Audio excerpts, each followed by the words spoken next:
ARIEL Cortez has been a fisherman all his life. He grew up and started his own family in this coastal village in Manila Bay. But life has been hard over the last few years. And now he's thinking of moving somewhere else. Catching fish for us now feels more like finding luck. We have to head out further at sea to fish all day, hoping to come back with a bigger harvest. That means we also need a bigger boat, which consumes more fuel, and there is not much left for us after that.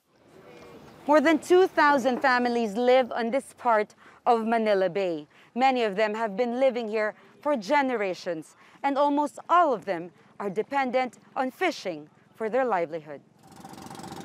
People here tell us the sea level in Manila Bay is continuing to rise, and they've had to raise the floors in their homes to avoid them being submerged. They say this rise in sea level is due to climate change. It's rising by 12.13 millimeters per year. And if I'm not mistaken, the global average is a little bit higher than 3 millimeters. Countries in the middle of the planet would have a different number. And for the Philippines, it's 4 times higher. The Philippines accounts for less than 1% of global greenhouse gas emissions, but it's among countries most at risk from the impacts of climate change. And like other poorer nations at risk, the Philippines says finance from wealthy countries is essential to deliver on their climate plans.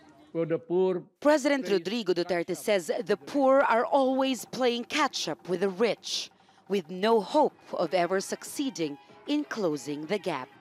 He says that's because developed countries, who remain the biggest polluters, choose to do business as usual. developed countries must fulfill their long-standing commitment to climate financing, technology transfer, and capacity building in the developing world.